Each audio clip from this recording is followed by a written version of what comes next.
Well, better late than never for an annual springtime tradition in Portland. Take a look at this. It's the duck house that goes into the pond at Deering Oaks Park. But as you can see, it was damaged quite a bit. This is what it looked like a few months ago. The city says it was in the shop for 3 months, but now it is good as new. Today, the duck house returned to the pond, or what will be the pond. It's going to take about a full day to fill it all back up. The house was supposed to go in last week, but was postponed until today, and had to overcome a few technical difficulties on its journey to the pond. Some of the new features include a time capsule inside, solar panels for lights on the porch, and a metal frame so it can be moved by a crane. This day is one of the unofficial markers of spring in Portland. It was created in the Queen Anne's style, and it is a beautiful Victorian duck house. The kids love it. Over the last decade, Tater has been restoring it, and he's put solar power onto the roof line, and it goes 4 hours, is that right? 4 hours after sunset. There's one light per porch, so there's 4 porches. And when it was installed in 1887 in this park, it was the same year that the lights were turned on in this park. Oh. So it's really, it has such significance in history. Well, that history was close to being thrown away. For a few years, a replacement house was used because the original was in such bad shape. Yeah, that is until a Mainer stepped up to save the day. Here's Jennifer Brooks with a story from 2006 about the rescue and return of that beloved piece of Portland. It has been a Portland landmark for generations, the Deering Oaks Duck House. This footage from the Maine Historical Society shows swan boats gliding by it in the 1940s. What a sight.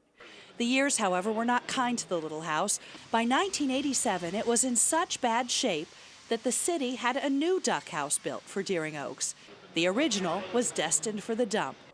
Enter Roger Knight from Smiling Hill Farm, who had an offer for the city. If you let me know when you're done with it, I would appreciate the opportunity, and I'll come and you can load it onto my truck and it won't have to go to the dump. And, oh, we can't do that. It's city property. We can't give it away. But I said, you're going to put it on the dump, aren't you? The city put the duck house out to bid. Knight won, paying $1. He then completely restored the duck house and put it on display. For years, it shared space with a peacock. Fast forward to now. A few weeks ago, someone from the Portland Flower Show contacted the city and asked if they could borrow the Deering Oaks Duck House for a display. The city responded that the current duck house was not in great shape, but they called Roger Knight, and he agreed to return the original duck house. So after this spring, after the Portland Flower Show, it will come home to the pond at Deering Oaks Park.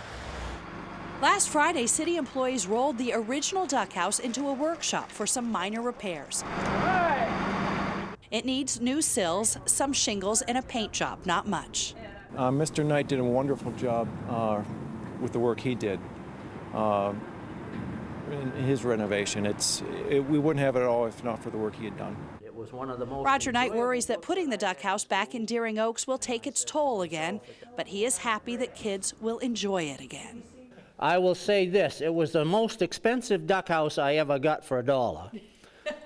But the satisfaction that I got from it in the people seeing it and preserving it has been a reward to me, yes. In Portland, Jennifer Brooks, News Center. Now you can visit the duck house until the pond freezes over and it gets taken back to its winter home in parts unknown.